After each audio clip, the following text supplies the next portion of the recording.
Ba-ba-ba-ba-ba-ba-ba-ba.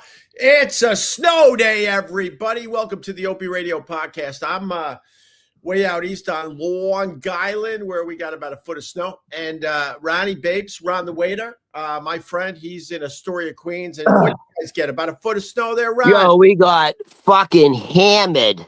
Dude, I woke up this morning. Yeah. And like I cramped up and I'm sore and I'm like, why? And I realized I shoveled for well over an hour yesterday because I have a basement apartment. Right. And so basement apartments, the first half of the driveway comes down. Yeah. It levels out and the second half of the driveway goes up. Yeah. It's a long driveway. Right. Dude, there was a fucking almost a foot of snow in the driveway. That takes a long, because it's not like once you get all the snow onto the shovel. If you explain shoveling snow, this is what people don't understand. Strangle you. This is what people don't understand shoveling snow. It's not like you shovel it and throw it. You have to shovel it and literally walk like 30 feet to the to where you know that? Everyone has to deal with their own issues with shoveling a driveway, Ron.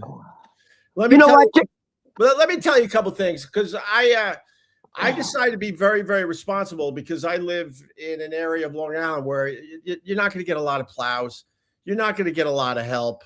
You're gonna have to take care of yourself. It was kind of dumb for us to come out here for basically a blizzard, but you know, the kids and the wife were like, you know what? I think it'd be fun to be at the house when it snows, because we don't get to really experience that anymore living in a giant building in New York City. You're not listening. You want to show us snow.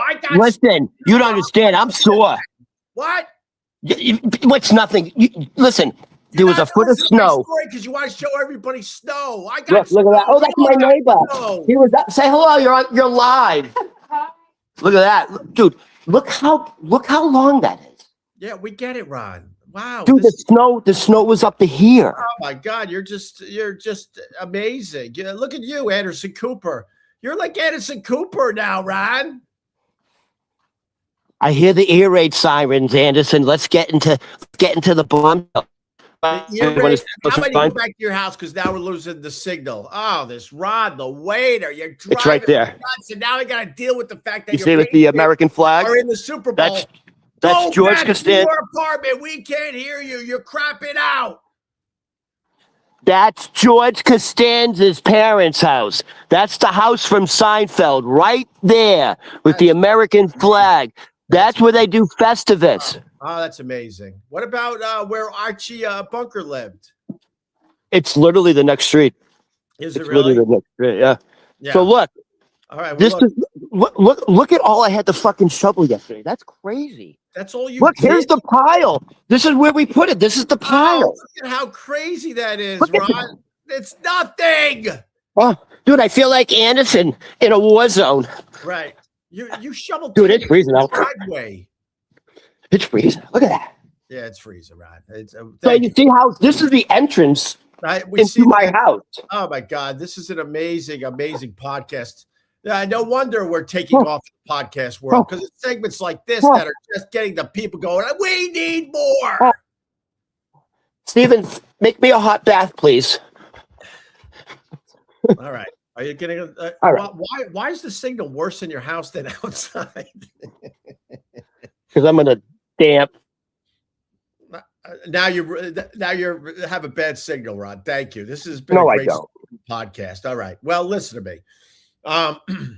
So I when the storm hit yesterday morning, I get up early, even when I'm not doing this. I'm a morning person. I'm an early riser. Right. I decided that I'm going to get in front of this storm. So I started shoveling. Oh, look, half-inch of snow. I'm done in 5 minutes. What? Silly. Have some tea. Oh, amateur. Will you let me do my stupid bit? I don't have many bits. Let me do my goddamn bit. By the way, that's true. You don't have many. Go ahead. Oh, I don't have many bits? You want to see one of my classic bits? Here's one of my classic bits. Bye-bye. Bye-bye, Ron. Bye-bye. Mature. Very mature. So, and then I'm like, hour later, oh, let's go back out and shovel again. Oh, that took 10 minutes now. Fast forward, I was in it to win it. Now I'm out there 40, 45 minutes trying to give us a path in case we have to get out of here because they were warning about losing electricity and frozen pipes and aliens and ice knocking on your door. So I'm like, I need a path to get out of here with my family. And then my neighbor, right, late yesterday, he comes out to do the first shovel. And I couldn't help myself. And I like this person. I go, you know what? You should have probably been doing this all day like me. Look at my nice path. And then he's like, can you help me? I'm like, oh, no, now I got to help you because you're irresponsible. You had to open up your mouth and brag. So I'm pushing a car. Excuse me. I have a question. I'm in the middle of my bit. And then we finally get him out. I'm like, yeah, that's fun. That's 2 hours I didn't really need to do today, but I'm glad you have a path out now. I have a question, and I think we're all thinking it. Excuse me, you live in a very swanky fucking part of Long Island on the beach, and you're telling me you don't have a fucking one of those fucking sit-down snow blowers, or at least the one where like it's automated? You don't have a machine to do that for you? I'm fortunate enough to live. I have a house at the ocean. I couldn't tell you the last time I was shoveling snow out here. So why would I be overly prepared? So what are you shoveling? I got a snow shovel and some fucking salt. That's all you need. No, but what do you have to shovel? Your driveway? What are you shoveling? What are you shoveling? Your driveway? I'm shoveling my driveway and I'm getting it back to the. I hope you look like you eat Snickers upside down so you can feel the veins. All right, thank you. Whatever. What does that mean? I don't know, but she's spamming the chat with that. So I figured if I put her on the big screen, we can all have a big laugh, and then she can move on with her life. She look cute. So here's the thing about the shoveling, right? So I'm like, I got a path to the. Oh no, I don't. Everyone can relate to this. Oh, I got a path to the show. Oh, no, I don't. Because just when you're about to have the path to the street, what happens? The giant snowplow comes flying through and blocks you back in. I'm like, oh, I got to start over. But it's been fun experiencing a big snowstorm out here instead of being in an apartment 500 feet above the streets of New York City. Thank you. Hey, this is really the first snowstorm I can remember in years and years and years in New York City. Yeah. We've actually gone a few winters like with no accumulation at all. Oh, yeah. That's it? That's what you got to say? Well, yeah. Everyone was watching TV. We all know. It's been in New York about 4 years since we've had some decent snow, right? That's why I don't have snow blowers and all the fancy stuff out here. So here's my not snowing a lot and only being out here mostly when the weather's a lot nicer. It's stupid to have all that. So this was what I was experiencing, like here in Queens. Yeah. And there's no salt. You can't for your life. All the supermarkets, the salt is impossible to get. Right. In New Jersey, they were saying they don't have enough salt for the roads, so they're only salting intersections. Right. Did you experience that? Did you try to get salt? You had salt? I got salt, Ryan. Oh, you're responsible. No, yeah, because we were out here 3 days ago. Like, everyone's going to do the mad rush a day before, so let's get prepared. Yeah. Your little brush for the car. I got my snow shovel, and I got my salt. So, but the plows. Oh, hey, plow drivers, thank you very much. I know you've been up for like 24 straight hours. One of my friends is a plow driver on the side. That would be Pat effing Duffy. I love you guys. I do. But it's also frustrating when you got your path to the street so you can escape, and then that plow comes through and blocks you right back in, Ron, right back in. Hey, did you see the story? A guy in New Jersey plowing. You know, like first of all, most of the plows are not the giant municipal trucks. Right. They're the independent contractors, dude. Right. Like, you have a 4x4 and you put the shovel on the front. Right. By the way, in New Hampshire, like Concord, New Hampshire, like, dude, a lot of guys, that was part of their income in the winter. Right. Is, dude, I know for a fact, like, the family I lived with, he would do that. He would get, like, if it was a social, he'd get up at 2 a.m. because he had certain driveways. He had contracts for houses, right? So did you hear what happened during the snowstorm? What happened? So a fucking guy, private contractor, pickup truck, whatever thing. He's so high on the yayo. He's so high. Yeah. He plows literally through a house. He lost control and literally went through the front door of the house. Nice. And the officers were like, they realized he was slurring his words and his pupils were pin drops. Yeah. And then he passed out and they had to give Narcan. Oh damn! Really? Yeah. Yeah. I'm a fan of these plow drivers. They're not really sure where the road is. Yeah. No, go ahead. It's okay, Opie. I was going to help you. What I'm about to say is going to sound, who gives a shit? When you interrupt, then it turns my stuff into who gives a shit. I was going to say, I'm a fan of the plow drivers that don't know where the road is. So all you hear as they're going down the road is poof, poof, poof, poof, as they're just taking out mailboxes. Oh. Right. What was I going to say? Oh, the reason I brought up the guy doing this is because you're right. They'll apply for 24 hours. Mm-hmm. They want to make their money. So that's what the guy said. He was up for 24 hours and he was doing this. Yeah, they're tired. But, this talking about snow plows triggers me because, I was just a young kid when I learned that my second grade teacher, while on a trip to Canada, was decapitated by a snow plow. Jesus. Anywho, so this conversation kind of triggers me. Like they survived. How do you survive a decapitation, Ron? Could you? Well, your leg. No, I'm thinking like this isn't a Steve Martin. Wasn't it a Steve Martin movie where what's her name? Terry Guy's head was in a jar or something? No. I've seen people with like from the waist down. There's nothing. Perfect. They're perfectly fine. You don't see people like that? Do you know the definition of decapitated? You can Oh, you mean the head? You mean decapitated means your head has been removed from your leg. You could decapitate your leg. Well, usually when we talk about decapitation, we talk about the heads. I'm not sure that's Patriots in the Super Bowl when their fan base is this stupid. In commemoration of the Patriots, dude, like who had this on their bingo card? The Pats are back, baby! Pats are back. Patriots are back! What the fuck? It's in commemoration of the Patriots being back in the Super Bowl. I'm wearing a medal. I'm wearing a medal in commemoration of the Patriots. What's the medal? New York.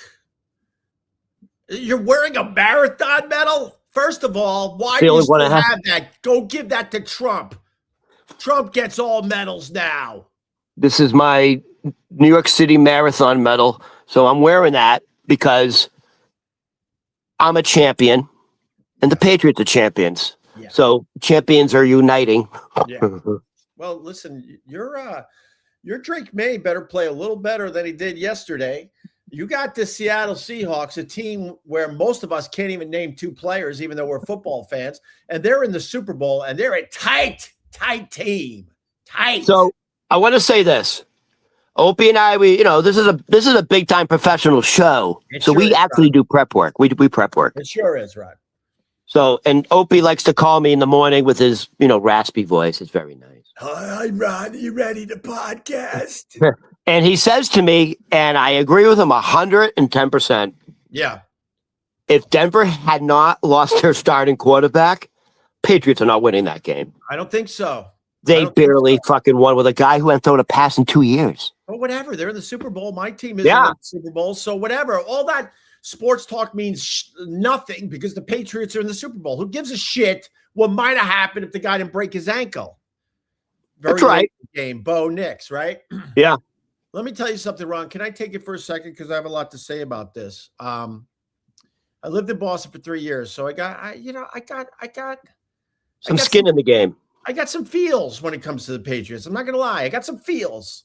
But to call myself a Patriot fan all these years later, no way. No fucking way. I'm a Bills fan. I've joked about liking 3 teams over the years and stuff. But the fact is I've been a Bills fan, God, since 18, 19 years old. A long fucking time. This is what's driving me nuts. The Pats, what? They won 4 games last year. It was Drake May's first year as a quarterback. And you guys are going to the Super Bowl. Fucking, we've had Josh Allen crushing since 2020. Pretty much right up there as one of the best quarterbacks in the NFL for the last 6 years. And the Patriots get to go to the Super Bowl before the Bills? It's driving me nuts. What are you talking about? Fucking Josh Allen is one of the biggest losers I've ever experienced. The whole fucking organization are losers. Enjoy it, Ron. Enjoy it. It's driving. And here's the other thing, though. And it pains me to say it, Ron. It pains me to say it. I want the Patriots to win the Super Bowl. Cheers. Cheers. I got Boston roots. Nice. L'chaim. I made a name L'chaim, my friend. Here in Boston. I got to root for your boys, Ron. It pains me to say that, but I'm rooting for the Pates. All right, hold on. I want to get your thoughts on something because the fact I didn't realize you were such a massive Buffalo Bill fan. That would kind of explain some of your idiosyncrasies. Big word I used. Big word. Ready? I want your thoughts on this. Yeah. Now, guess who's in the running to maybe be the next head coach of the Buffalo Bills? Everyone? Phillip Rivers. Nah, you ain't gonna get it. What do you think? The Bills are like, the Bills know they only have a few more years with the Josh Allen, right? So you can't bring, I mean, there's a lot of love for Phillip Rivers and what he did this year, but you can't bring a guy that's only coached, what is it, high school? High school all the way to the Bills that are hoping they only got, their window with Josh Allen is what, 3 more years, 4 more years? So you can't walk around with an inexperienced quarterback. Wow. So, what? He's got more than that. How old is Josh Allen? I'm talking about his prime. I think he's going to be 30. So, I mean, come on. 4 more years of him in his solid prime. 5 more. He's got 5. 5. He's got 5. And after that, he could still be a good quarterback, sure. Yeah. But, I mean, the window is closing. You can't get an inexperienced guy like Phillip Rivers that only has experience coaching high school football to bring him all the way up to the Bills when they literally want to go to the Super Bowl next year. This isn't a rebuilding situation. This is a desperate situation with a quarterback that's getting a little older and they need to win now. So why why did they bring him up to Buffalo and interview him? What, like, is it for publicity? To see what he's all about. And maybe they say, look, we like you a lot. We want to hire you for something else. I don't know. I want to say this. I think it would be stupid, but I'm not in that world. I want to say this.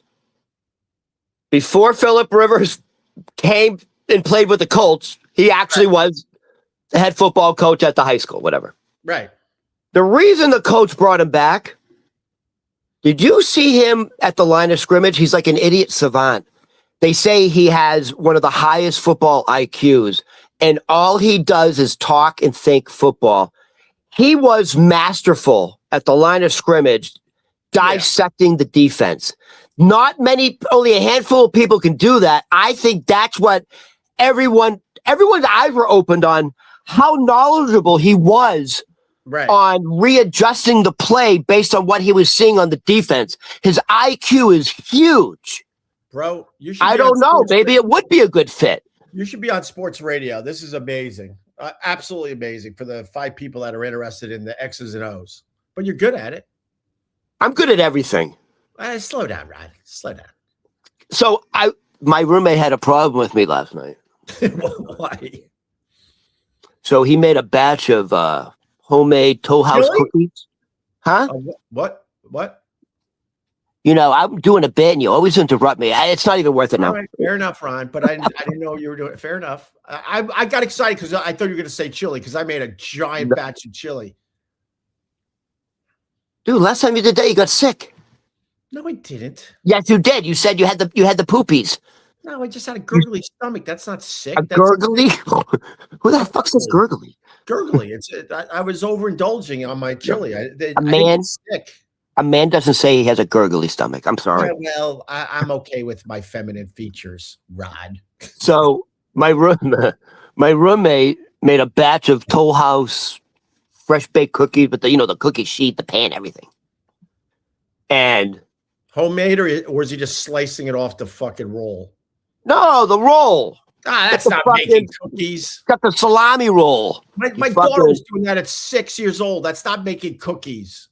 It's following a recipe, getting the eggs, getting the flour, getting the sugar, getting the chocolate chips. Yes. Did you ever eat, the roll of the cookie dough? Did you ever eat it raw? I think you can get salmonella from it, right? What? I have to ask you again. Are you a time traveler?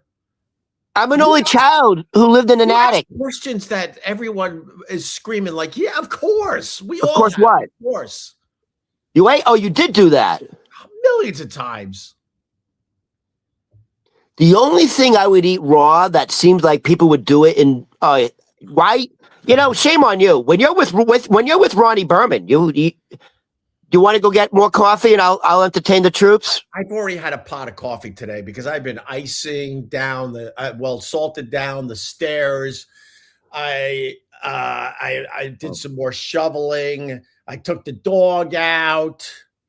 I survived falling through ice over the weekend. Right. No, I fell through ice, Ron, all the way up to my knees. And I got cold really fast. And I've been dealing with the upper respiratory. So I panicked and I had to run home. And by the time I ran home, everything I had on was completely frozen. Were you immediately? Was it so cold? Was it painful? Yeah, and I was scared because I do have an upper respiratory. I'm way on the other side of it, but I still am not 100%. And then I fell through the ice, and then my kids were laughing at me because I went into full panic mode. Like, oh my god, being a little sick, I got to get these clothes off me immediately. So I ran back to the house. It was probably a quarter mile to a half mile from the house. Oh, really? Oh, wet clothes? That's bad. By the time I got home, I was like this. Oh, Jesus. You didn't make it. And then, my God. And then all my clothes were completely frozen. Oh my God. We almost lost you. And then the kids were laughing really hard at me because I'm not going to lie. I panicked a little. Oh my, really? Yeah, because I was freezing before I fell in because it was it was frostbite. Out here, there's not a lot of trees. So that wind was whipping. The wind chill was well below zero. Dude, when your clothes are wet and you're in like severe wind chills, it can be dangerous. And you're frozen and your clothes, actually, you're better off having your clothes freeze than stay wet, actually. Well, but thank you, Ron, I'm trying to guess the guy's calling me a hypochondriac, but Ron knows, my friend. You made hypochondria. You had hypothermia. Thank you, Ron. We're back. I'm trying to gauge the distance. Up top of your mug, we're back on the same page, bitch. Oh, we're friends again. Yay! Like I'm trying to gauge the distance. Could you see the house from where you were? Believe me, like when you have to go a distance and you're freezing, you can panic a little bit. I was like doing this. I couldn't get.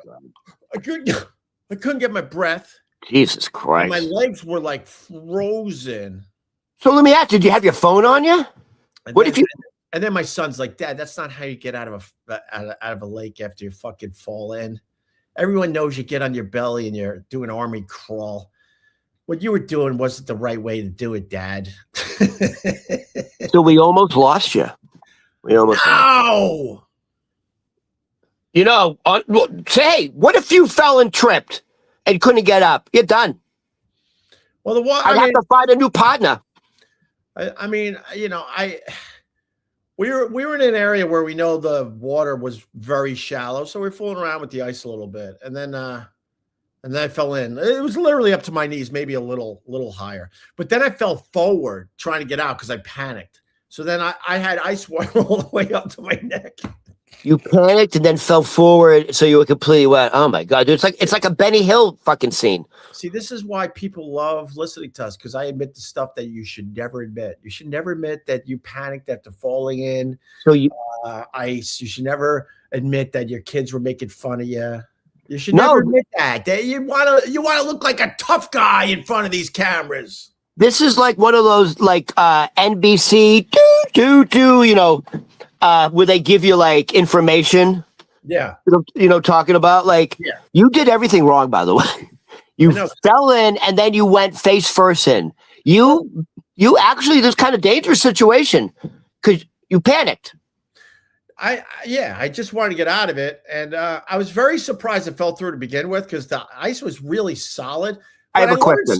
I learned something. Salt water doesn't freeze as well as non-salt water.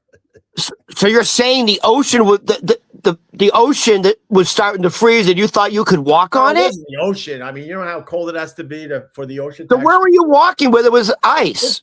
There's other like inlets and stuff. Oh, I see. Like the marshes. The marshes. Kind of like you were walking through the marshes? Kind of like the marshes, yes. Because I used to shop at Downtown Crossing at Marshall's. Right. Yeah. Remember Marshall's in Finley's basement? Yeah, there you go. But so the big news is the snowstorm. The big news is the Patriots. The big news is Minneapolis.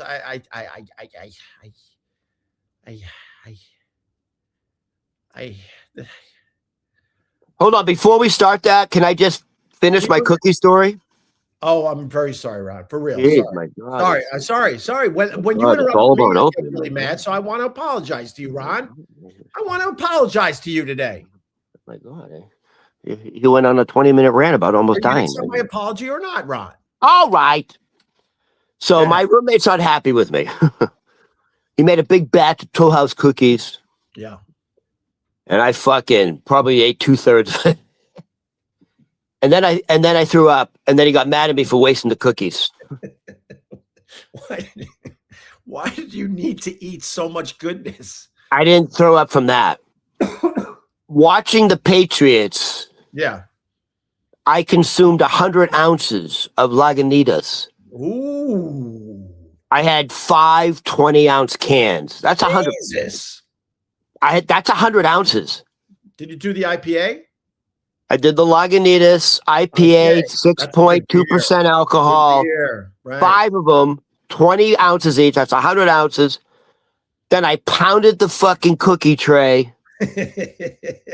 I went to bed, and around 3:30 in the morning, I'm like, here it comes. Oh like, I was like, there's no way I'm going to go back to, dude. I was like, my stomach was bloated. Like, all the beer was fermenting with the cookies. I had unbelievable heartburn. I run to the bathroom. I go to get on my knees for the toilet. And I go into full-blown fucking muscle cramps, my hamstrings, because of the shoveling. And now I'm stuck and I can't get up. And I'm in incredible pain. I finally get up. And I'm like, well, I can't puke in the toilet. Oh, my God, Ron. And I just fucking, once again, I filled up the bathroom sink with Toll House cookies and with a nice brothy soup of foamy IPA. Oh, my God. That sounds like my roommate goes, dude, seriously? Yeah. You wasted all the cookies. I'm like, yeah. Oh, that's funny, though. But that's how I celebrate the Patriots winning. Right. Yeah, congratulations. But I think it's a little too soon for the Drake May. But he made the play when they needed it yesterday. So running toward the sideline on that fake. That was the play. That was a massive play. That was a little trick they pulled. You got a great coach up there. He's the best. Grable, right? He was drafted by Cowler. He played for Pittsburgh his first 4 years. Yeah. Oh, I cried this weekend again. What happened now? I watched a movie and it made me cry. Oh, is it Beaches with Bette Midler? No, it's not Beaches. That one gets me. Because your community loves that movie. Oh, yeah. And Yentl. I always cry when I watch Yentl with Barbara Streisand. I never saw Yentl. Why would I? Sieg Heil. and then my kids start laughing at me again. Why? What movie did you watch? Me and my wife settled in for a movie. Home Alone? No. What movie you think made me cry, Ron? Let's play a little game here. You can go for a real answer or a fake answer. When did the movie come out? It's on the TV. I watched it on the TV. Well, give me a hint about the movie. I paid $20 for the movie that was on the TV. Is this a new movie that's out now? I paid $20 for the movie that was on the TV. Okay, so a new movie out now. By the way, I'm about to get, because I'm in the Screen Actors Guild. I actually vote. I'm a voter. We don't care. So I'm getting everything. Oh, you better care, or I won't vote for you. Yeah, show me I won't vote for you when you have a movie. How about that? Yeah, how do you like those apples? When your movie comes out, I'm not going to vote for you. I might have a movie. Soon. Good. All right, what movie made me cry this weekend? Home Alone is touching. All right, well, people are going to guess now. This should be fun. Private Parts. No, it wasn't Private Parts. You're crying because all the money he made it from that. You did all right with that, but all right. So it's a movie that just came out. Career, by the way, because that movie in the end did not do what they were hoping. So stop it, Howard. You did one movie and that was it. He also made a lot of money on the book. The book was a New York Times bestseller. Yeah, and I read the book. It was good. Wicked 2. Excuse me, Wicked 2. No, it wasn't Wicked 2. Okay, so it's a movie that came out now. I gave up on the Wicked thing. When I watched the first one in 3 hours, they finally did that. I was like, what? No, you can't spend 3 hours that she turns into the evil witch at the last moment of the movie and making you wait for Wicked 2. No, I'm done. I'm not watching Wicked 2. Dude, what's going on with Ariana Grande, dude? She don't look good. She's an alien. I think Pete Davidson's big D energy wrecked her. Bro, I'm all in with Pete Davidson all the times he did my radio show, all the times he said, oh man, we are friends and I love coming here. I think I like doing your show more than SNL. And he had a really good time. I have no doubt my phone is ringing and I'm going to be on Pete Davidson's podcast on Netflix. Oh yeah. Because we bonded back in the day. Excuse me. If he invites you on, he's inviting you on as the Opie and Ronnie show. It's not just you. Now it is. Hi, everybody. Welcome to the Opie Radio Podcast. Well, let me tell you something right now. Yeah. I was already thinking, you told me that harrowing story where you almost froze to death. And I was like, God, that, and you know what? It got me thinking, like, maybe that could be a possibility. Like, what would I do? You know what? I was like Jack Nicklaus in The Shining. I was. All right, listen. It wasn't Brokeback Mountain, another movie I never saw. Awakening. Opie, if something happens to you, I mean, what would I do? Who would I call? You know who would probably fill in? Who? I bet if I give that Jim Norton guy a call. Hey, Jimmy, you want to fill the big boy shoes? Opie's not here anymore. You want to try? You want to get in the driver's seat? See how it feels with me? Did I mess up Jack Nicklaus and Jack Nicholson again? Oh, it's just been my whole life mixing those two names up. Oh, and it was a great line, but I said Jack Nicklaus. Oh, I stink. Who's Jack Nicklaus? One of the greatest golfers of all time. If Tiger Woods didn't get into the bitches as much as he did, he would have broken all of Jack's records. I thought, I know who Jack Nicklaus is. But he loved the Perkins waitresses. He loved them, Ron. He loved them. And he got sidetracked when he was going to crush Jack Nicklaus's records on the PGA. Anyway. I mean, he's right up there with Arnold Palmer. Nah, he's way better than the Arnold Palmer. Oh, really? Jack? Oh, yeah? Well, he don't have a fucking drink named after him, does he? Good point, Ron. Good point. I bet you Jack Nicklaus tried to have a drink named after him, and it just didn't work like it did with the Arnold Palmer. What would it be called? The Jack Nicklaus? The Jack Nicklaus. Yeah, well, you got to. Yeah, of course you got to name Sounds it after horrible. himself. Arnold Palmer named it after him, so Jack would have to name it after him. And just, I didn't guess the movie that I cried at. Hold on. I want to see if you actually. What is an Arnold Palmer? Do you even know? Ron, iced tea and lemonade. Okay, fine. I just want to be sure. And then you might put a little vodka in there. Oh, that's the way to go, actually. Okay, so it's a modern movie. You cried. Hamnet. You fucking cried up for Hamnet. Hamnet? Yeah, that. Dude, that just won a couple of. Yes, Hamnet. Dude, I don't know. Can you Google it? Hamnet. Just Google it. No. It just won a couple of awards. She just won for Best Actress. It's a movie. It's an Irish movie about Hamlet, but it's called Hamnet. So obviously it's not that movie. All right, what else is out? Frankenstein's out. No. You didn't cry in Frankenstein? All right, fuck it. I'm not going to tell you. Well, I'm guessing. What do you want from me?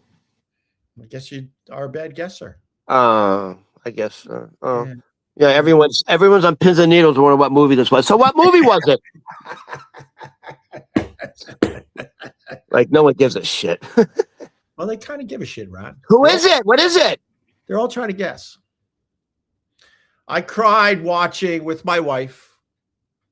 Got to add the with my wife part. No, I don't think I have to add with my wife part. I would have watched this movie by myself. Fuck yeah. I'm a man's man. Oh, it's a chick movie. No, it was Song Sung Blue with Kate Hudson. And Jack and Wolverine? Huh? And with Wolverine? And he looks like Wolverine through the whole fucking movie because he has the same facial hair at times. I'm like, that dude, you still look like Wolverine. No, but he's probably getting ready. Like they do a lot of that. Like they prep for other movies while they're doing a movie. Hold on. Like Wolverine. Hold on. So it's Kate Hudson and Hugh Jackman. Is it based on is it like a biopic? Are these real people they're portraying? Well, that's what's really interesting because I don't think they marketed the movie properly at first because you thought it was a movie about Neil Diamond. It is a movie about Neil Diamond. At first I thought Hugh Jackman was playing Neil Diamond. Oh, okay. But he's not. Hugh Jackman is playing a guy that was like an entertainer that did Neil Diamond songs. So he was a Neil Diamond impersonator. Impersonator would be the much better word. And so what's Kate Hudson's character? Kate Hudson she's Thunder and Lightning. She's Thunder. She's Lightning, I think, because they were named Thunder and Lightning, and they fall in love. Oh, okay. And his whole thing is he's obsessed with Neil Diamond. He's an impression. What was the word you said again? Impersonator. He's an impersonator. Dude, he's a Neil Diamond impersonator. I'm not gonna lie, I'm so tired from shoveling for like all day yesterday. Well, you almost died. No, I didn't. That was how many days have we been out here? That was about 2 days ago. Fucking Kate Hudson. Kate Hudson. I'm debating if I spoil the movie or not. Kate Hudson, everything's going well, and then, things aren't going well anymore. And then their love story it takes a little Don't ruin it. A left turn there, and then you're like, wow, now things are bad. So if you watch enough Hollywood movies, right, you're like, oh, this is such a great, perfect story. Something's going bad now. And then when something goes bad in the movie, you're like, yeah, but now they're gonna go back to something good happening because that's what Hollywood does. No. But during the something's going bad now part of the movie, that's when I cried. Oh no. Oh my God. Like, give me the degree of crying on a scale of 1 to 10. Like watery tears where you're just little little choked up. Oh my God. And then I might have yelled at the TV. You gotta be kidding me! Did you hold your wife's hand for support? I didn't want to look. Were you hugging your dog? We were on two parts of the couch. I didn't want to look over there at that moment. Oh, embarrassing. Oh, she doesn't make it. It's a love story, and she doesn't make it. I didn't say she doesn't make it. I'm not giving it away, but it's a really good movie. And then the next day, there's Kate Hudson. I follow her on the Instagram, and she's kind of. I bet you do. Where she's sitting and visiting with Neil Diamond himself. He's now well in his 80s. Movie's good, man. Kate Hudson, I think, might win it, bro. She might win it all. Yeah, she's a lot of buzz about her performance. She's got the Wisconsin accent down, and she knows how to sing, and she shows emotion. Hold on. Didn't she win an Oscar, got nominated? Didn't she play another movie like 20 years ago? Almost Famous. Did she? I think she won for that. But that was also a movie about rock and roll and music, right? I don't think she. I don't think she won anything for that. She was. I think she may have won for that or nominated. Yeah. I'm telling you. And then she won. She did some Shakespeare shit. I don't know. She's just a piece of ass. All right. So man. Were you embarrassed? A little bit. Do we know? We know Opie's a big softy. He likes the love stories. He doesn't like when the love stories go south. I don't love the love stories, Ron. You cried, baby. It's okay.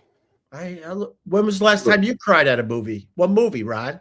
Let's get to know you for once. Stop hiding. Tell me the last time you cried at a movie, and what movie was it? Weekend at Bernie's. See, he was dead the whole time. It was very. You don't have any real answers around to anything. Honestly, this is true. I don't remember the last time, but I can tell you which movies I did cry at. Okay. The eyes were definitely super watery on Golden Pond. Oh, respect. Yeah. Like, I can't tell you recently, but on Golden Pond, that got me. I had a daddy that I didn't really see cry. I saw him cry twice. One time after his open heart surgery in the hospital, but the other time I took him to see The Passion of the Christ. So that's a million years ago now, right? 25 years ago, maybe. Are you telling me you cried at that movie? I'm talking about my dad crying. If you don't even know the basics of what I'm talking about, why are we even trying? Oh, yeah. We're trying. I already talked about me crying. Now I'm talking about my dad crying. Yeah, but I'm thinking you cried together with him. That's what I'm saying. No, I'm thinking. No, I don't think I did. Oh, you didn't see it with him. All right. No, I saw it with him. The movie was... at one point, I said to myself, I wasn't going to act up in front of my dad. At one point, when I was watching Passion of the Christ, I said to myself, I get it. They tortured this person. I get it. The whole movie was him just getting tortured. How old were you? I don't know, 30s, I guess. Oh, you're 30. Jesus. Okay. I was mad. I'm like, I get it. They tortured this guy. Jesus. I thought you were young. Yeah. Well, I didn't see it because I don't like to see Jews being tortured. Maybe even late 20s. I don't know. I mean, it wasn't like a kid anymore or anything like that. And I looked over. My dad was bawling. At which part? Probably the whole fucking thing because they just. Oh my God! The whole movie was tortured. Oh, did your father go to church on Sundays? My father grew up Catholic, but by the end of his life, he believed, but he really was against organized religion in general. Are you one of those families that you went to when you were young? You went to church on Sunday? A lot. And then came back and had a nice meal? Sure. So like how often Was that for years and years and years? Like for years and years and years, that was the ritual in your house. Sunday morning, you go to church. I went through the whole thing. I was still going to church every Sunday, even if I was hungover when I was in college. For the first, by the time I was a sophomore, I was tapping out. All right, dude, educate me. What time would you have to get up on a Sunday to get dressed and shower and look nice in your Sunday best to go to fucking church? This isn't Little House on the Prairie. That's how I know it. I don't even remember anymore, but it was like we probably did around a 9 o'clocker. Oh, like what time was service? And it was quick. It was a quick, getting ready. That's all that's all I could remember at all these years later. And so your father also had the passion of the Christ in him. Well, he was frustrated because there's a lot of stuff they left out of the Bible. He was studying like a lot of ancient texts at the end of his life. Your father was? Yeah, he was studying all that. He was really into it. What do you mean ancient texts? There's a ton of shit they left out of the Bible. And there's like the Dead Sea Scrolls, all that type of stuff my dad was into, learning about. Yeah, there are manuscripts that are much older than the Bible. Right. And the Bible has some of the same stories in them. Yeah. John Cords, $5. An early FU to the belts on my snowplower. 90 minutes of shoveling. Thanks, Dick. Yeah. We made $5 today, Ron. That's awesome. All right. Go to the fucking go to McDonald's dollar menu. Yeah. You know what? I think, Ron, I'm going to say something. I don't want to talk about Minneapolis. By the way, I was going to say, if you want to talk about that now. No, I don't want to talk about it. Opiates. I don't feel it's disturbing. Yes.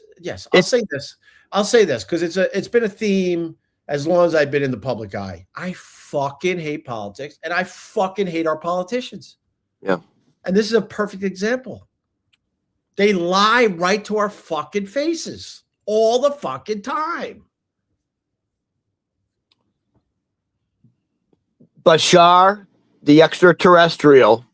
What are you doing? That's all I'm going to say about it. Oh, Bashar, the extraterrestrial. No, Ron, sorry. Because it's stupid to even talk about it. People have their opinion on what happened in Minneapolis. And they're not going to listen to what I have to say, especially if it goes against what they think. We've lost our way in America. We're rudderless. Bashar, the extraterrestrial. This is what they say about what's going on right now. Yeah. The ETs called Trump the Great Destructor.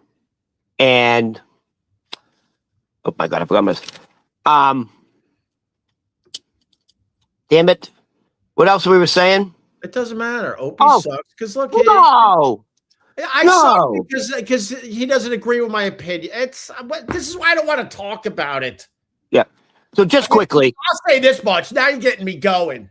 If you can't handle a male nurse, you might be in the wrong profession. No offense to the male nurses out there. But if you can't handle a male nurse, 7 of you can't handle a male nurse, really? And you get to keep your jobs? This is what Bashar says about all this. He says one of the lessons. Yeah, right. You're like Tony, you can't control yourself. One of the lessons we're going to learn is we're going to learn to second guess our government because we are being absolutely gaslighted. The video and what the government is saying are two different things. Ron, and I'm not mad at you. It has nothing to do with you. But you, like I said, turn around and talk to your wood paneling. It's exhausting. Yeah. I saw but if you can easily see it however you need to see it. It's so frustrating. Well, but here's something else. This guy was truly an asset to his community. He was an ICU nurse at the Veterans Hospital. Like he was truly making a difference in his community in an extremely positive way. And he was snuffed out. He was just straight up snuffed out. And if America is just going to stay back and stay silent, then we're all complicit. We're all guilty. This is literally the time you need to stand up and go, enough is enough, because it's only going to get worse if you don't. We are in a new era. Well, it's the truth, though. We are in a new era. And this is my can I say one more thing, please? No one wants to hear any of this. No one. Well, and I'm not saying you're wrong, Ron. No one wants to hear any of it. Yeah, but that's the point. You know, I know. The point is someone says, a very intelligent man says something very clever. Where are all the people now who voted for Trump? Where are those voices who voted for Trump but not for this shit? Where are they? Why isn't anybody speaking up? Why is everyone now staying silent? Why is everyone taking off their red hats? Why is everyone taking their flags, their Trump flags off the truck? Where are those Trump was right about everything hats? Where are they? Where are they? A bunch of them have turned their back on Trump, for real. Joe Rogan has. I'll say this much. He was out to...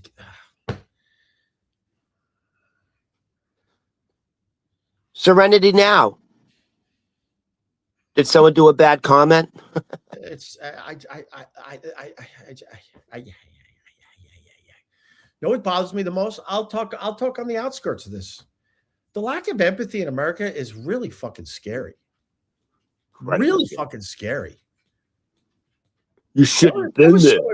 That was someone's friend, coworker. That was someone's son. And people are like, hey, they don't give a shit. Dude, that was someone saving lives. They have common decency. They don't even have the empathy to go before they start arguing. They're like, wow, that's pretty fucking dramatic and that sucks. They don't even have that in them.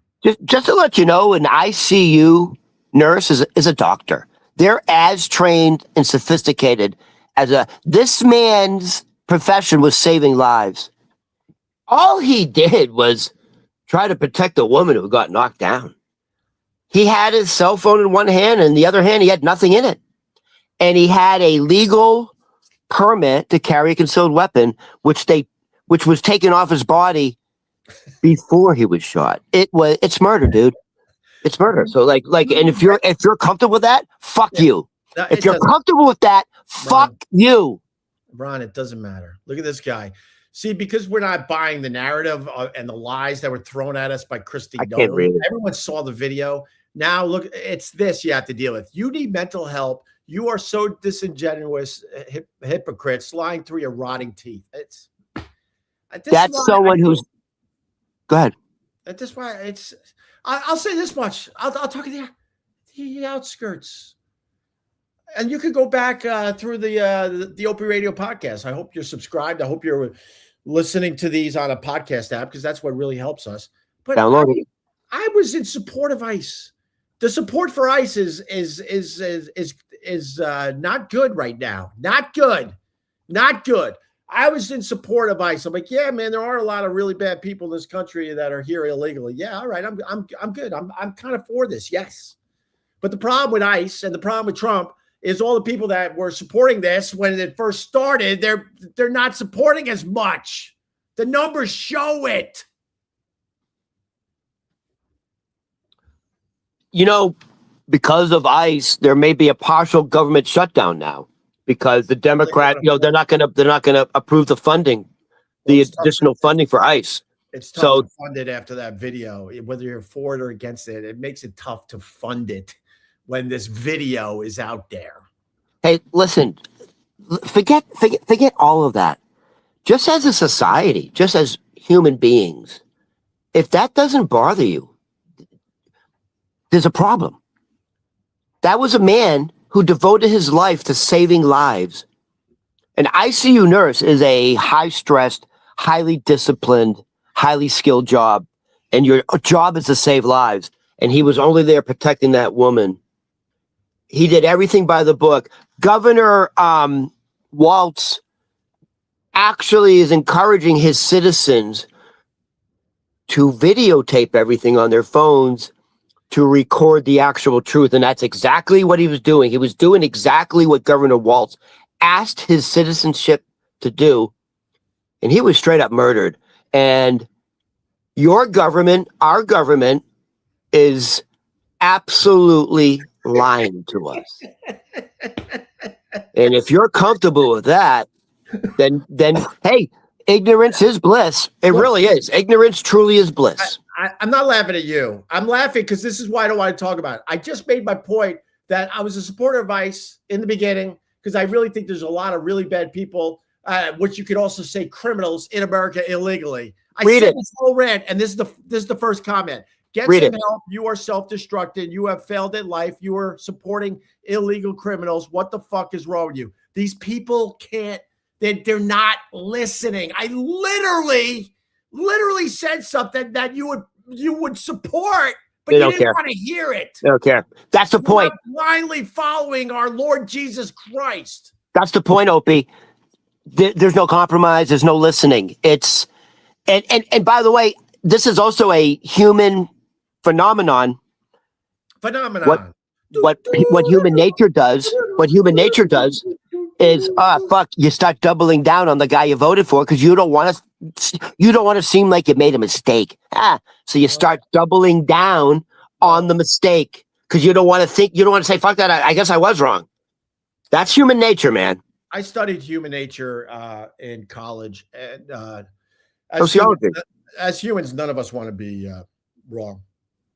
Yeah, it's the ego. That's the ego protecting you. It's really tough for the majority of human beings to admit that they're wrong, to admit their faults. Sure. I took a class called Interpersonal Communications in Geneseo. He's long gone, but Dr. Getzinger, I bow to him. It was the greatest fucking college class I ever took. I learned how to read people. Whatever. It doesn't matter. My minor at Northeastern was sociology. I have a minor in sociology. That's why I'm like a idiot savant when it comes. I love sociology. If I didn't go into communications, I would have went down that path. I think I love sociology, but it doesn't matter, Ron. Now we got half the people fucking mad. I don't care. It's just like no, but seriously, you got when do you stand up and go, Jesus Christ, what I just saw is not right. It's just not right. You're not going to get it. It's straight up murder, and you're going to lie about it. So guess what? This is the danger of it, Opie. Society starts getting desensitized to it, and it becomes normalized. We're there. We're getting there. We're there. And by the way, this is literally the fucking Nazi playbook. It's literally, if you see when Hitler came into power, they're following the playbook. They're literally following the playbook. And if you think I'm bullshit, do your history, do your research. Yeah. What the Nazis were dismantling when he first came into power is exactly what Trump is doing with the educational institutions and the news corporations. And he's changing the culture like at the Smithsonian. It's literally the very first things the Nazis did to change it is the very first things the Trump administration doing. Going after the educational systems, going after the news media, the museums, changing the culture, getting rid of Black History Month, changing the narrative. Changing the narrative. All right, Ron. These people want to love you, but now they're so mad at you. I feel like it's my duty and obligation to actually expose the truth. Well, the truth's out there, people. I'm not going to lie to you. When I had the opportunity to talk to a lot of people, I'm like, oh, wow, man, I could really maybe, speak my mind and maybe hopefully get people to think a little differently, use their critical thinking. It was all bullshit. It was all bullshit. So like, I was thinking of like, because I have a minor in sociology, I was like, oh, maybe I'll have a career in that. And I'm like, what kind of career could you have in like sociology? So like one of the careers of like sociology is like the post office hired a sociologist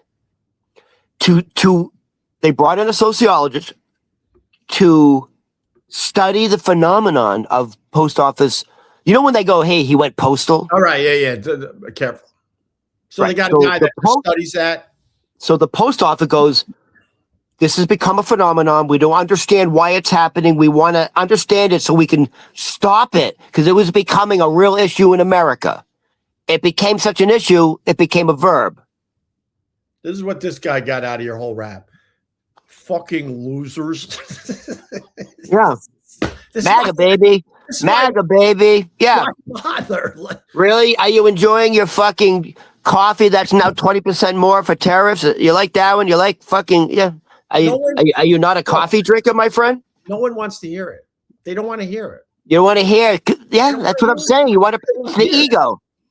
I voted for him, and I'm going to stick with him. They don't want to Hoo-ha! Hoo-ha! It's like fucking Pacino, the blind movie. Hoo-ha! All right, Ron. They don't want to hear it, though. They don't want to hear it. They've dug in. That's their man. I don't know.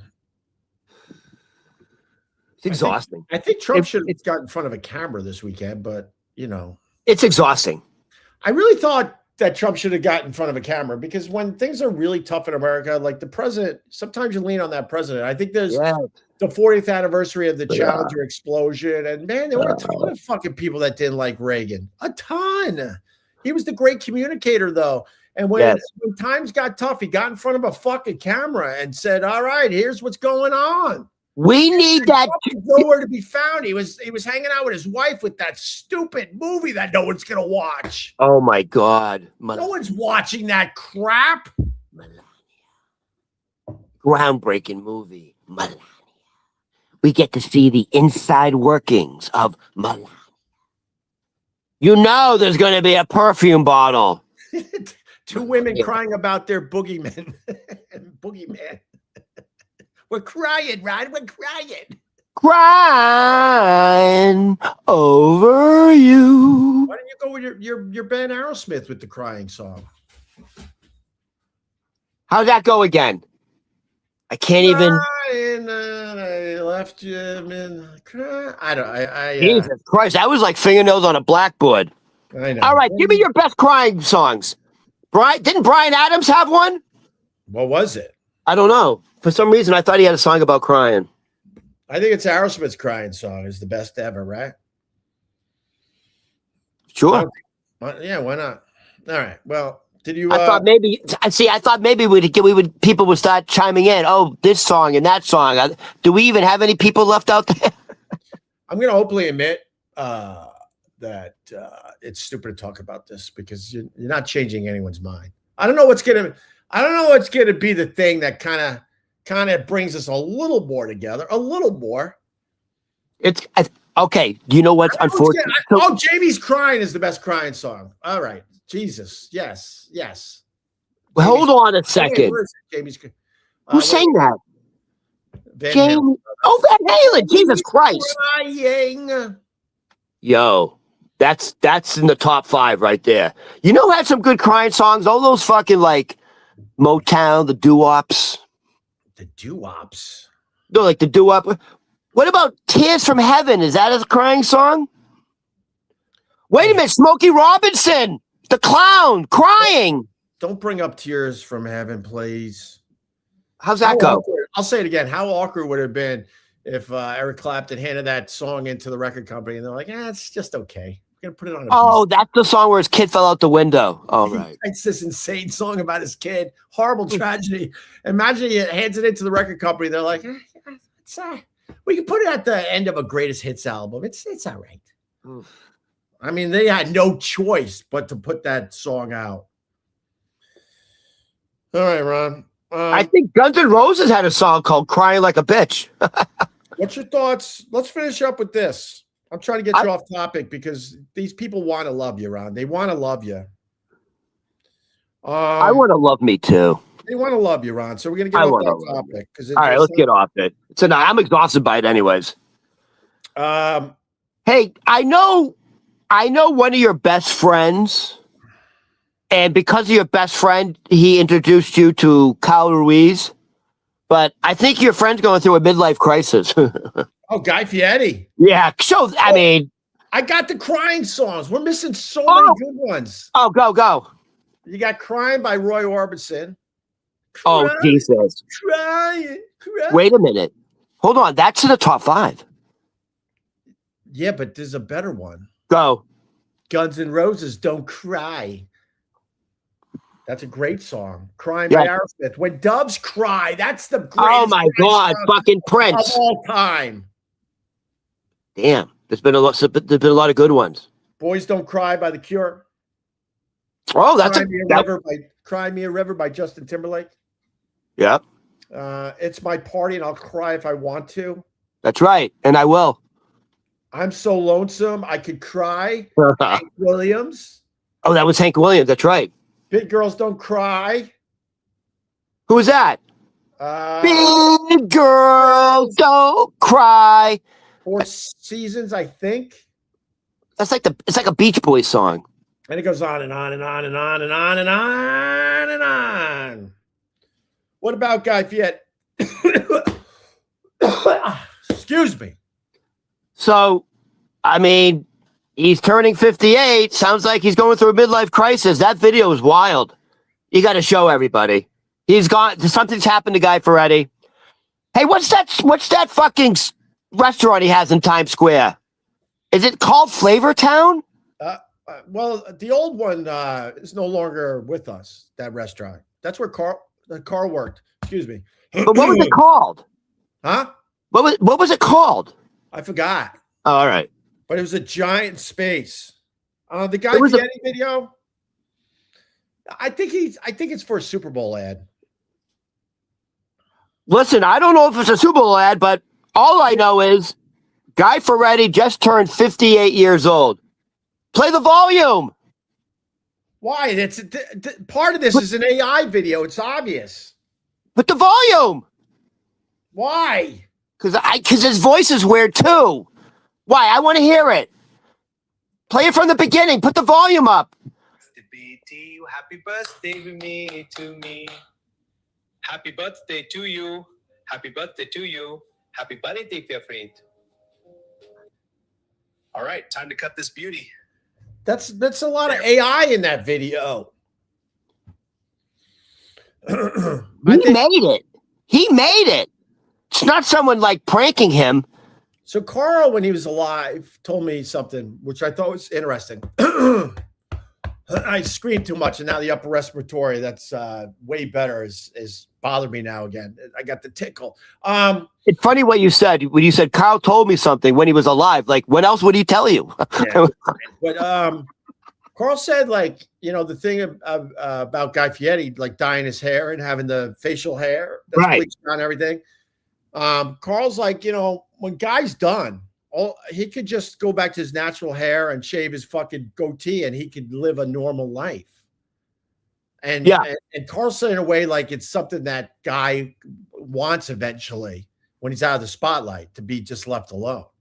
So then when that video popped up where he just has black hair and no fucking facial hair, it brought me back to what Carl said.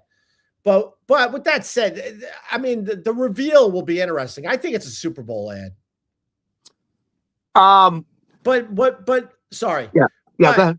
The thing with Super Bowl ads are you want to be surprised. So, but nowadays it's hard to surprise anybody with a Super Bowl ad because they put the ads out early. But I mean, we'll know what that's about eventually. He's not going through life looking like that. He looks ridiculous. So Guy Fieri during the lockdown on the Food Network, I got hooked on Guy Fieri's. I got hooked on it because my father was a chef, and he was a restaurateur who owned bars and restaurants. I got hooked on Guy Fieri's show. Was it Diners, Drive-ins, and Motels? What the fuck's it called? Dives.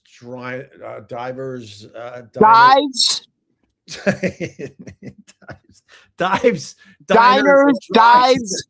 What? What's it called? Dude, I'm not gonna lie to you. I got a touch of dyslexia. So there's a couple things that I have dyslexia. One is the Steve Martin, John Candy movie, Planes, Trains, and Automobiles. I'm always confused which one goes first. Right. It's they started Planes, Trains. They started on a plane, then they started on a plane, then a train, and then an automobile. So I think it's called Planes, Trains, and Automobiles. But every time I have to say the name of that movie, I have a real tough time. And the other one is Diners, Drive-ins, and Dives.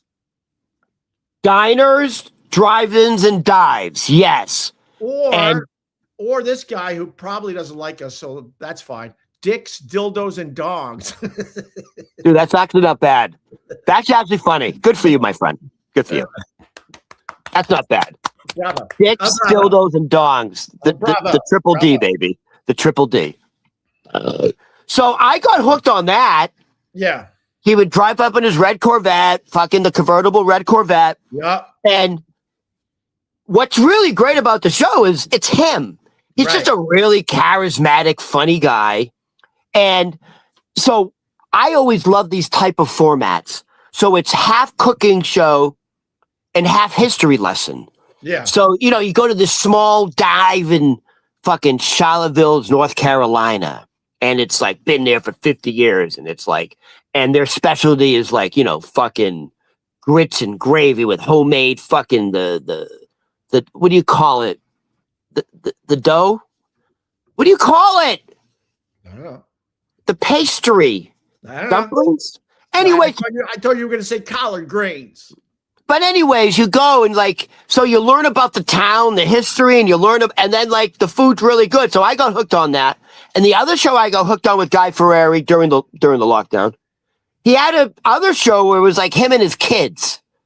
Yeah. Like it was him and his kid. Yeah, his sons are great. Like cooking during the lockdown, like cooking at their like ranch. Right. And what was appealing about that show was, and this was what appealing about it. Were you trying to say home fries? No. Okay. You know, when you get biscuits and biscuits, I was trying to say, like, you know, they show you how to make the homemade biscuits and the gravy and the grits, you know, that you learn about the history of the food and the town. And I'm into that because my father was a chef and I grew up in the business. Can I say something? Biscuits, overrated. When I go to Popeyes and KFC, I'm like, what's this? And I throw that aside so I can get to the chicken. No, the biscuits at KFC with the gravy and mashed potatoes, that's a staple, dude. Yeah, overrated. Overrated. What about the Pillsbury Doughboy biscuits in the tube? Nope. What are you, nuts? Don't believe in it. You ever eat that raw? Nope. So this is where I became a fan of Guy Fieri. The other show where it was him and his family and his kids, I was like, wow, this guy like he really loves his family. Like he's a real family man. He's like just really down to earth guy. And that was appealing to me because I'm an only child and everyone abandoned me. Aww, I want Guy Fieri to be my daddy. I know. I want Guy Fieri to be my daddy. I've been fortunate enough to hang out with Guy a bunch of times now, and he's awesome. He's so down to earth. Right. That's what, yes. He's one of our biggest celebrities out there. He's huge, but you got to see him at home with his family interacting. I'm like, this is actually a really cool guy. No, Ron, you got to see it on the TV. I actually got to go to his house. Look at you fucking bragging. Yeah. Yeah. I was in his kitchen once. He's like, oh, you hungry? I'll never forget it. I go, this was after Carl died, unfortunately. I know, but where though? Where? His house is gorgeous. Where? Which house? Where? Like he has a lot of houses. Northern California. Okay, yeah. So out west. He has a house close to where he films grocery games. Okay. And I went out there to do the grocery games for Carl. And then that's right. And then Guy invited all of us to his house for Carl. And so there was got to be 100 people there at least. Excuse me. And then he pulls me aside. He goes, oh, tomorrow I'm having a housewarming party because we just had this house redone. So come back tomorrow. It's only for family and friends and the people that rebuilt this house. Hold on. Quick question. Yeah. Before you go on. Yeah. How nice was the house? Like, how nice was it? Big. Insane. It just like compared to your beach house. He has a garage. Trying to remember now. This is about 7 years ago now. I want to say at least 5 cars. That these 5 cars alone were no less, if you add the total of all 5, $3 million easily. He's doing the Jay Leno shit. Then he had a section of his his spread that was filled with more cars. They could kind of be outside a little bit. It is Northern California. I go, holy shit, you got a lot of cars. He goes, this is nothing. Then he has a garage like Jay Leno with more cars. Oh, so he's doing the Jay Leno thing. He's a car guy. So now I'm realizing the cars probably that so for the opening can you tell me the order again? Dives, diners, what? No, don't make me try either. I don't know. Dives, drive-ins, and diners. It's, by the way, that's not the order. He always had oh God, I hate this. Diner. Why'd you do this? Diners, drive-ins, and dives. I don't even know the 3 words anymore. Drive-ins, diners, dives. It's not the order though. That doesn't sound right. It ends with dives. It has to. Diners, it ends with dives. Diners, drive-ins, and dives. Dives. I'm going with that. Is that your final answer? Do you want to phone a friend? So what he does is for the beginning of every new episode, he drives up to the spot, like through the town, and he's always got like this mint fucking convertible sports car. I assume they're probably his. How many cars does he have on his property? I don't know. You pouting? No, I'm just bored. Oh, you all right? Hold on. That's not the question I want to know. Yeah. The kitchen. Yeah. Like, how insane was his kitchen? It was pretty state of the art. And I'll never forget it. Out of nowhere. So I think this was the next day when I was there with the family and the friends. And it was really nice because, like, he invited all the workers that redid his house and threw them a sick fucking bash. He's got an outdoor kitchen area that I can't even. It's crazy. That's where he was doing the show. Huh? That's where he was doing the show. No. Oh, he wasn't. He has another ranch that he wanted to take me to, but I think he says another ranch. We got to take a helicopter up there, and that's where he does a lot of that stuff. I'm sorry. Hold on. You can only get to the house by a helicopter? Something like that, or it's the easiest way to get there. I'm sure there's a road that gets you there. How rich is Guy Fieri? It's crazy. So he's like, yeah, go ahead. I'm trying not to blow up his spot, obviously, but then I also want to brag a little. So I'm in the kitchen, and he goes, "Oh, are you hungry?" I'm like, "Fuck yeah, I'm hungry." And all of a sudden, he whipped up this Korean shrimp dish within minutes. That was one of the best things I ever ate. And he's just like, he's not measuring anything. There's flames shooting up to the ceiling. He's got the state-of-the-art pans. And he's babbling and talking as he's fucking making this thing that was one of the best things I ever ate. He just whipped it up is my point. Whipped it up. Whip it good.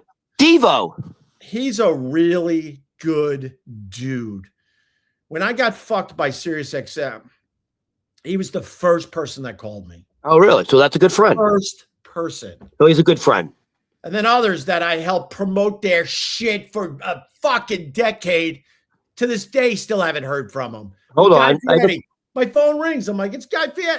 He's like, bruh, are you all right? What do you need? Tell me. I'm like, I don't know. I don't know, Guy. I was out of my mind. I'm like, I don't know what. I don't know. I have a question. Like, he wanted to make sure I knew that he was there for me. I have a question. Yeah. You don't have to talk about it. When Carl passed away, like what?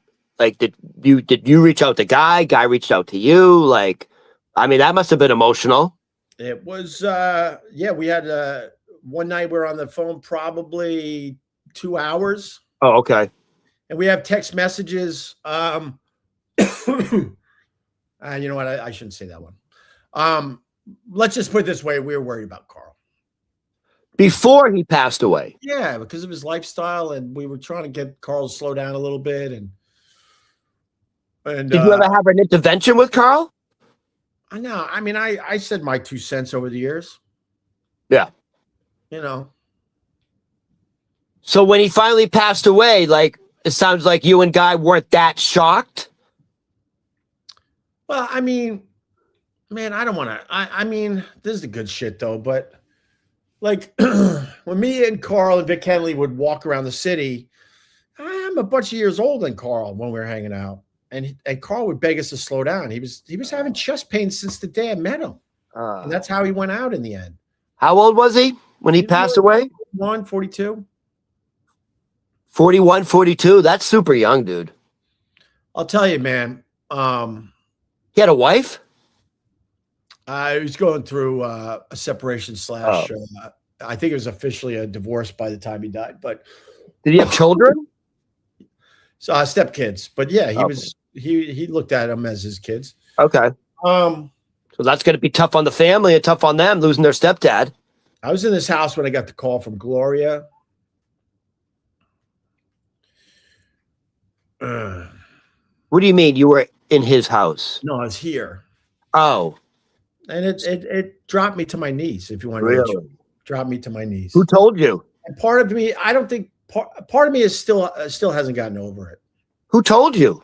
Gloria, who's was Carl's assistant. Oh, okay. I didn't know who that was. Is that one of those moments in your life where you get that news and you literally drop to your knees? Well, I just said that, Ron. All right, so I'm repeating it for the people. Yeah. So waterworks, all that stuff. Inconsolable for a long time. Oh, really? Yeah, bro. He was everything. So hold on a second. I'm not gonna lie to you, Ryan. I have a lot of fun with you. That goes without saying. Yeah. But Carl made this fun again for me. I got into radio because it was a fun thing to do. And then for years it wasn't fun anymore. Right. And Carl was the one that made this fun again. I remember you saying to me the best time you were ever had when it was you, Vic Henley, Kyle Ruiz, and you would go down to the Hamptons or Fire Island? Fire Island? What are you talking about? Right, so slow down. Nothing wrong with Fire Island. Slow down. Slow down, you homophobe. And you would go to the comedy clubs in the Hamptons, and you said, Ron, if I could, I would do anything to replicate the joy I was having. You said you would go. What are you doing? I don't know what you're talking about. What comedy? You're telling me you said some of the best moments you ever had with Carl and Vic Henley is when you guys would do comedy shows in the Hamptons. We didn't do any shows in the Hamptons. Where? We started up a small comedy tour that we were having fun with. Not in the Hamptons, but in Long Island? Somewhere, right? We did one in the Village. We did one in Philly. Oh, okay. All right. Get my place. But you said, I remember you saying you started doing comedy shows with Vic Henley, Carl, and you said that was some of the best times of your life, right?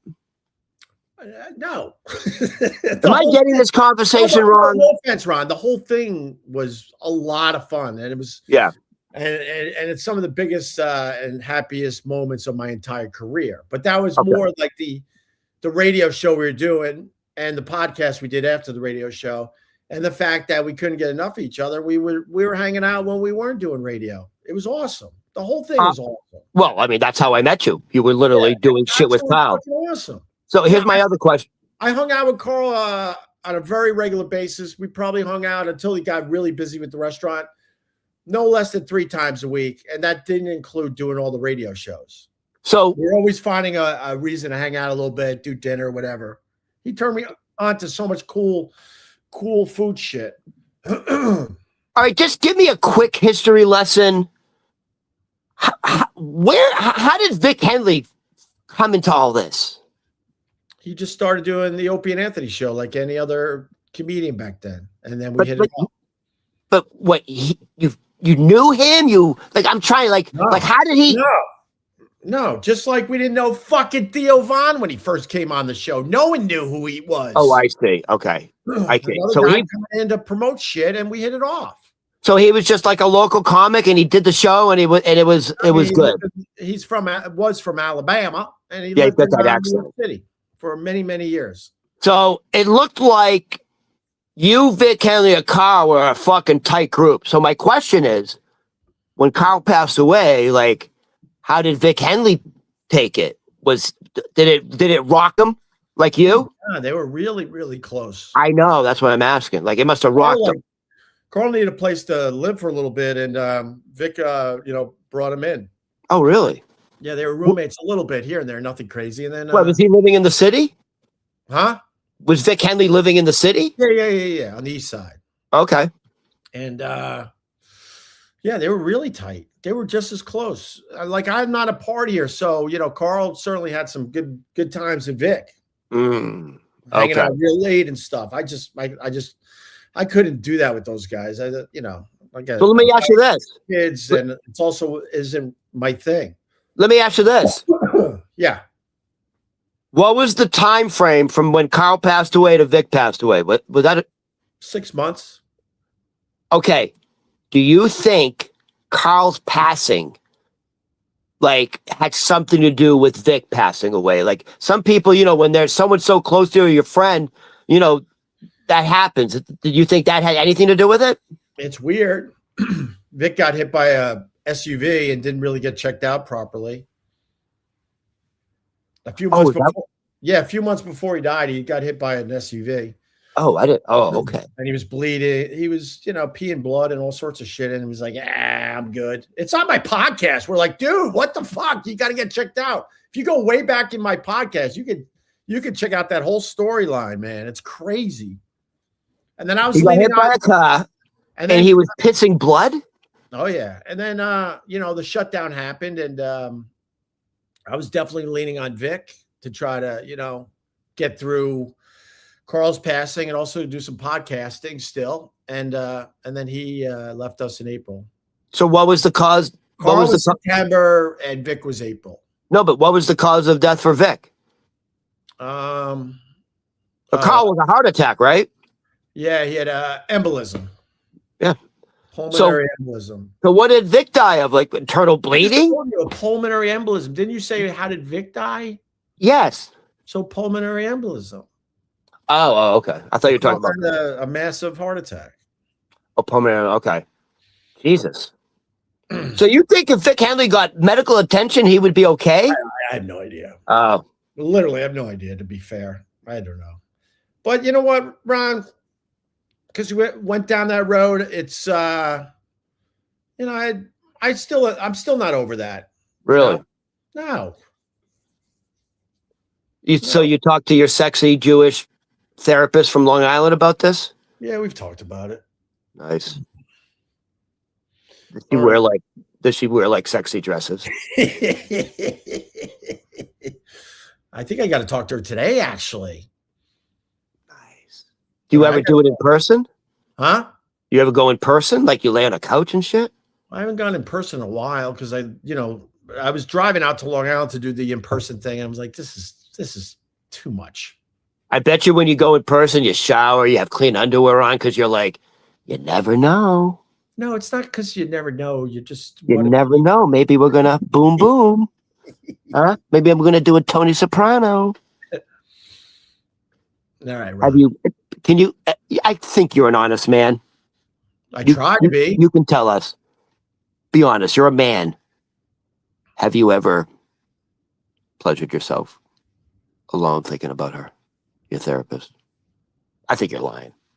I absolutely think every man does. Fuck you. You're lying. You're alone in a room with a woman who's listening to you. Oh my God. I'm getting had. For the podcast, if obviously the answer would be, yes, because that would make it better. No. You've never done that? Oh, God, no. Dude, I was so horny once. We'll end with this. Go ahead. I was so horny once. Yeah. I went to get it was like early in the morning, and my coffee maker broke. I didn't have a coffee maker. It broke. So I was in between. So I would have to get up in the morning, and I'm only like a half a block from, like I said, there's a Dunkin' Donuts like every few blocks on Tidmarks. It's crazy. Right. So it's like 5 a.m, and because I don't have a coffee maker, I get like 2 giant black coffees, and I'm horny, dude. Especially, when I'm horny is if I had a few the night before. You wake up frisky because you get the little alcohol fizzle in you. Yeah, I think we can relate to that. Yeah, and she was like this. She was Indian. They're all Indian. They're all Bangladesh or Indian. That work in that. If you work at a Dunkin' Donuts, New York City, you're Bangladesh or Indian. If you work at a Dunkin' Donuts in Boston, you're just a trashy girl from Southie. They're still white. So I'm horny. It's like 4:30 in the morning, 4:45. I'm getting my coffee, and I'm like, oh my God, she's got the Muslim scarf on. She's cute, petite. You know what I mean? She's got the dot. Whoa. What are they called? There's a name for the Indian porn. Do you know what I'm talking about? There's a name for it. But anyways, I immediately went back home, and I thought about the woman who served me my black coffee, my little Indian delight, my little curry cube, my little curry cube. Oh boy, let me tell you, I was excited. Like it